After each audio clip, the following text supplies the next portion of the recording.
Thank you so much for joining my LinkedIn Live. We are now streaming not only on LinkedIn, but YouTube and Twitter. Today, the topic is how to know if someone in your personal or professional life has the right intentions. Intention might be a fancy word to some of you, so that just really means if they really have your best interest in mind, if they're really there to be a good friend, or they have high expectations to take something from you, where the professional or personal relationship ends up being beneficial to one person and a loss or not so beneficial to the other person, which hopefully will not be you or the other person, period. So today, let's also just before I start, if you feel this conversation will be helpful, send this live stream to a friend, family member, or a colleague. If you have any questions or comments, leave them and I will do my best to answer and going along with the presentation. I'd love for this to be interactive, so let me know if you have any concerns, thoughts, or examples that you think can help the audience. So the first thing that I want to start off with is, I believe Oprah Winfrey interviewed Maya Angelou a long time before the poet and author, actress, etc., Maya Angelou had passed away.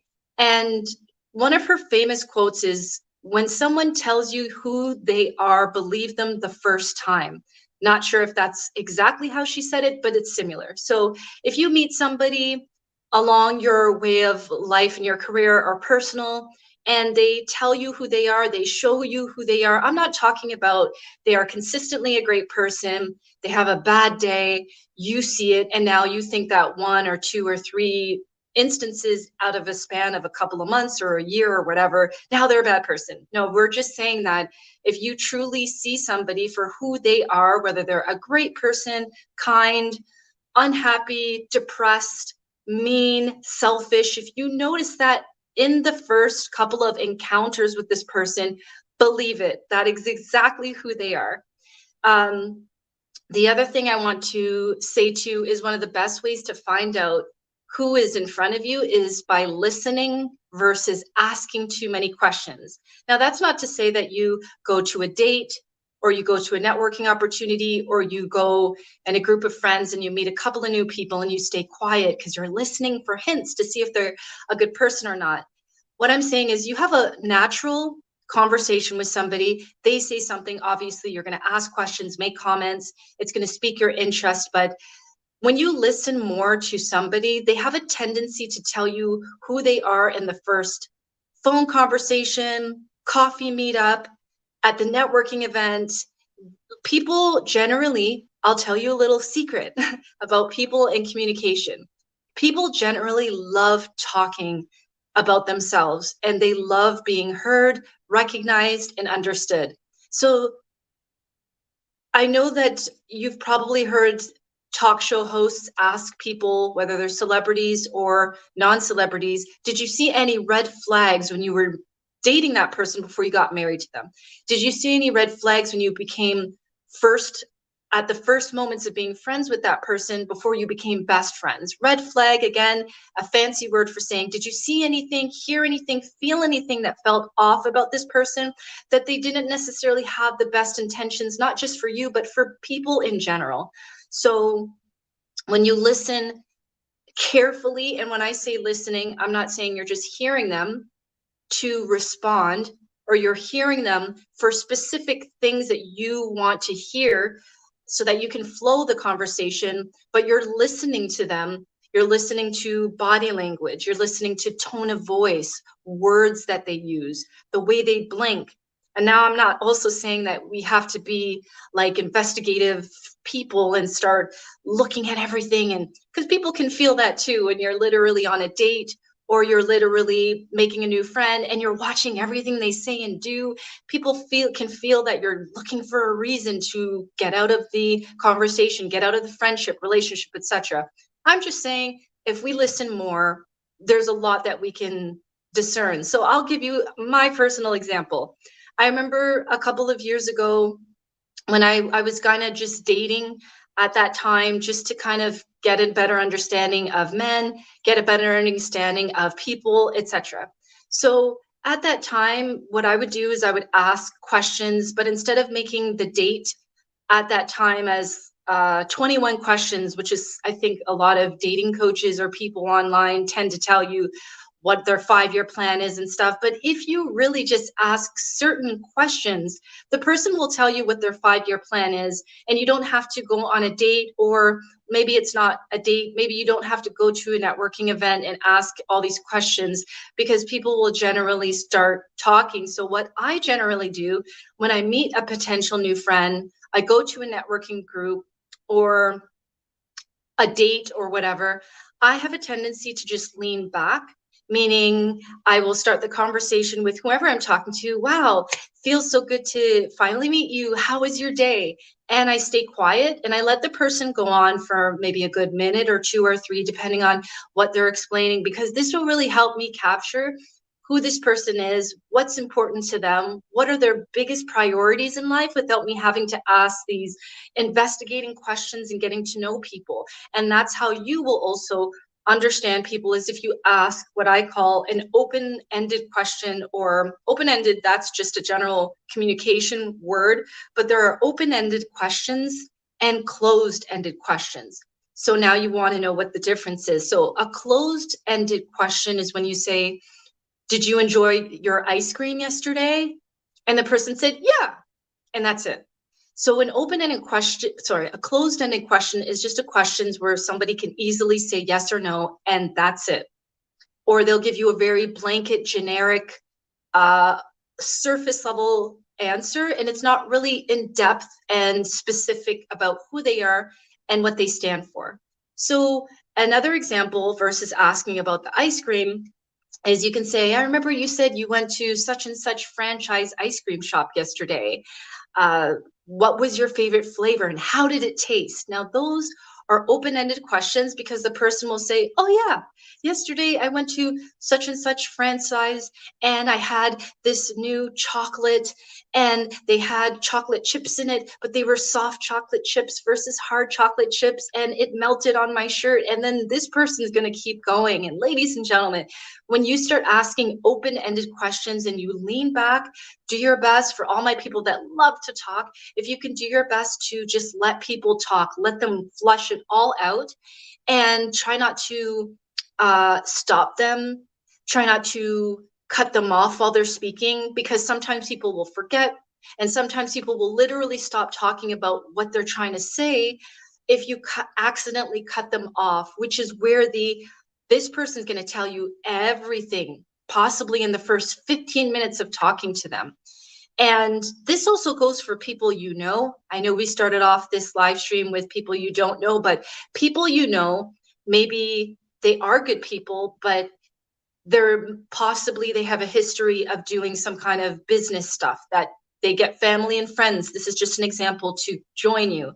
And for whatever reason, their business stuff that they get family and friends involved in never ends up working. So now they're coming to you and they say, hey, I have this opportunity. I'd like to talk to you about it. Now, you can, instead of being closed-minded and saying, okay, this person has a history of bringing business or investment opportunities that don't help, you can always be open-minded and see, what is it that they're going to offer for me? What is it that they're going to communicate to me? Because there's something that you can learn from this conversation. So in this particular case, again, you would start off with, believe what you say and hear. If this person you know, they have a history of doing something, okay, you automatically know. But again, as I say in all of my live streams, in which I learned from my coach, Cecil McIntosh, is everybody's doing the best with what they know. And to get into judgment and label people based on mistakes they've made in the past and they're doing their best to improve is kind of a harsh way of living your life and socializing. So the fourth thing that you want to keep in mind is that gut feeling. I'm going to think of something that I'm trying to think of, a really good example that I can give you that I've experienced in my lifetime. I can't think of anything right now, but if we can really, as human beings, it's really hard to put our judgment and biases aside, whether it's someone we know or not. It's just, I think this is an autopilot thing that happens with us. And we usually are taught this in school, in our religious, religious circumstances and our culture, we're kind of taught to judge people based on how they dress, how they smell, how they put their hair, their mannerisms, whether they look like they're successful or not, which really has nothing to do with anything, because we all know people who dress down and they're the most successful people we know, right? And we all know people who dress fancy, but they're not that successful. It's just keeping up with the Joneses or keeping up with an appearance, right? So if you meet somebody and you have a gut feeling that they might be there to use you, take advantage of you or hurt you, what I've learned through my coaching sessions and doing my best to become the best version of myself is, quite often many of us have this thing where we want to run away from people or stay away from people that make us feel uncomfortable. And that doesn't necessarily mean that the person has bad intentions. Maybe the person is a mirror of what we need to work on. Just giving you an example of the person who has a lot of bad experiences. Let's see, they have a lot of bad experiences in dating, and then they finally come to this conclusion that all women are like this, or all men are like this, or all men in my community are like this, or all women in my community, or all people on this side of town are like this. And that's not true. You just haven't learned the lesson. And whatever vibration, thoughts, feelings, experiences that we have, it's very, very difficult, but very true to say this. Whatever we're vibrating, whatever energy we have, a lot of our traumas, we attract people who will continue to trigger those traumas and issues until we learn the lesson. So when you get a gut feeling that somebody is there to potentially try to get something from you, the only way that somebody can take something from you is if you give it to them. And yes, there are instances where people take things from us and we don't even know what's happening in the background, and we didn't give them authority or approval for that. But I'm just giving you instances that if you have a gut feeling about somebody, you meet them, something's off, instead of running away, give it a couple of minutes of your time to see, is there something that this person needs to teach me? I'm not saying that you move forward with someone who has bad intentions, but if you have a short conversation with them, there's something they might say or do that can actually help you become the best version of yourself. So, of course, stay away from people that want to hurt you and want to take from you. But if you can give them an opportunity to give them a couple of seconds or a couple of minutes of their time, and when you're ready, you walk away, you can still learn something from that other than, whoo, got out of that one. Whoo, I'm not going to be dealing with that person ever again. Because if you don't learn something from that situation, or if you don't heal from that toxic or traumatic experience, and you keep moving forward in life, the universe has a tendency to keep bringing those same people, places, and things into your life to teach you the lesson until you teach the lesson. And that's where a lot of people have this thing where XYZ is always like this, or this side of town is always like that. Meanwhile, I can go on that side of town if it's not the best, go to a restaurant in that side of town. Nobody talks to me. Nobody bothers me. Nobody asks me for money. Nobody robs me. So this is just kind of where I'm coming with that. Now let's get into some win-win outcomes when it comes to dealing with people who might want to take from you, but they might have something to offer, like a talent or a skill, or you can actually look at it as a beneficial win-win. So when you're networking or when you're dealing with people, kind of have somewhat of a organic networking mindset, meaning, what does this person have to offer? Okay, they want me to meet up for coffee to talk about this multi-level marketing opportunity that they have available. And I don't necessarily have to get involved in it, but they did invite me to a dinner, or they did invite me to an event. And even though I'm not really sure about this person's invitation for this networking event, this multi-level networking opportunity, maybe I'll just go to this coffee meetup or this event or this dinner. Maybe there's somebody there I might learn something from. Maybe there's somebody there I might meet, and we both might change each other's lives. So kind of, as long as you're not in a situation where your physical, mental, or emotional health is in jeopardy, why not go to that event? Why not go to coffee? Put a little timer on your phone. I do this sometimes, literally. I'll go to I'll meet up with somebody fully knowing I'm not going to be there for an hour, maybe 20 minutes or 30 minutes. I put an alarm on my phone. 30 minutes, I get into my car, I walk in, have the little chat with the person, it goes off, and I'm like, oh, I gotta go. I don't have to explain to them where I'm going, what I'm doing, but I give them a little bit of an opportunity to show me what it is that they have to offer, because there's something that I can learn in that brief conversation. And then the other part is, if you're one of those people who do believe that somebody might need something from you and they're not necessarily being transparent with you about it, and you know this person, or you have a good, again, you believe what they say, you're listening to this person more than you're hearing or speaking, and you're asking the good open-ended questions to get them to really tell you what it is that they want from you or expect from you, you might be in a position where you're going to say, you know what, I'll help this person. I'll give you an example. I went to this job fair, sorry, at this library not too long ago. I actually had a booth and I presented. It was one of those moments where it was this organization, they weren't paying the people who were representing their businesses or their jobs or whatever the case may be. But I knew that it was for the next generation, and I didn't ask for anything, didn't expect anything, and I went. And right before I was going to leave, there was a woman who had left here from her country, came to Canada 3 or 4 years ago, and she wanted to get into this industry that I do business in. And she was telling me that she's applied to all these opportunities in this tech sector, and for whatever reason it didn't work out for her. So I said, okay, how about you just send me your resume, take all your personal stuff off the resume and send it to me. I'll take a look at it, give you some pointers, and that's it. I didn't charge her for looking at it. I didn't charge her for my time. I saw the potential in this girl, and I believe what she was telling me. I could tell she was passionate about tech. I could tell she was passionate about getting a job. And she came to my booth, and then before I left, she approached me again. So I was like, wow, this woman, she's very, very adamant about getting more help, but she wasn't really being specific about how I could help her. And this was my moment where I said, how can I help this person without any expectation, any money, anything from this person? I'm just going to look at her resume, send it back to her, give it pointers. If she sends it back updated or not, that's up to her, but I'm going to go out of my way and spend maybe 30 minutes, an hour of my time seeing how I can help this person.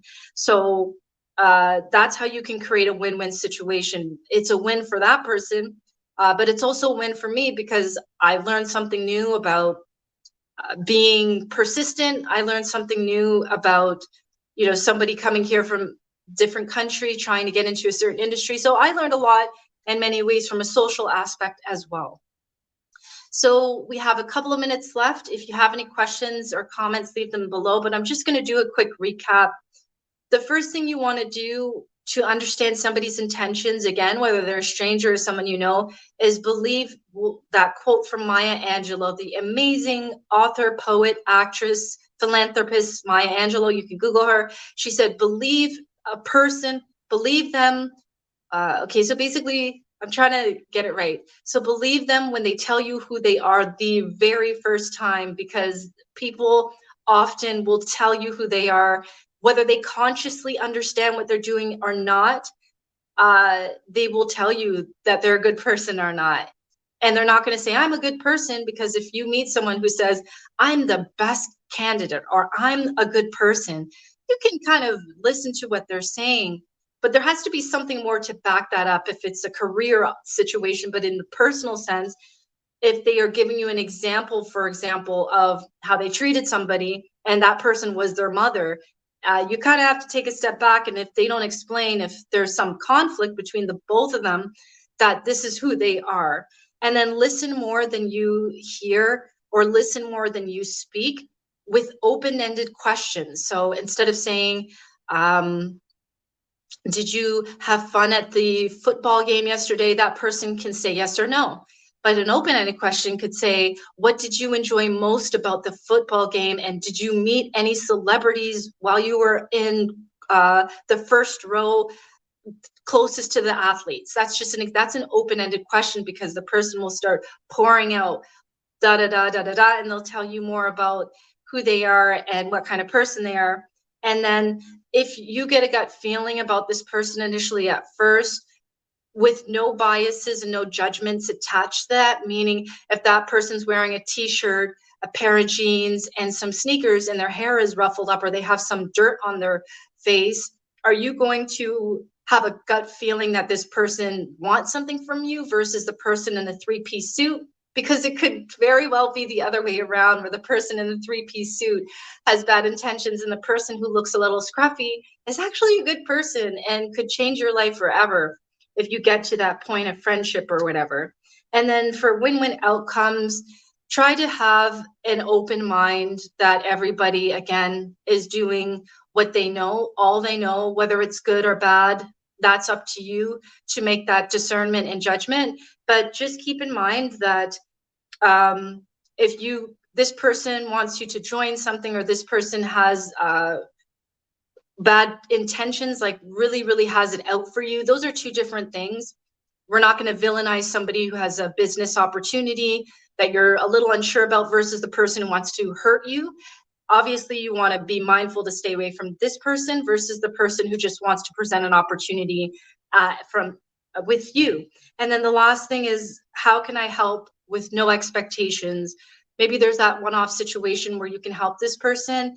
You don't know what they're going to do. You don't know what they're going to say, but you're going to help them out because you see the good in them. You see they really need help. You see that maybe they're a newcomer to your country, or they don't have a lot of friends, or they just graduated and they really want to get into this industry, and they just want you to look at their portfolio and give some feedback, something like that. And whether you decide to charge the person in this scenario or not is up to you, but this is just another example of how you can help somebody with no expectation, and still it's a win-win for you, because we all know whatever you do to people in general has a way of coming back to you.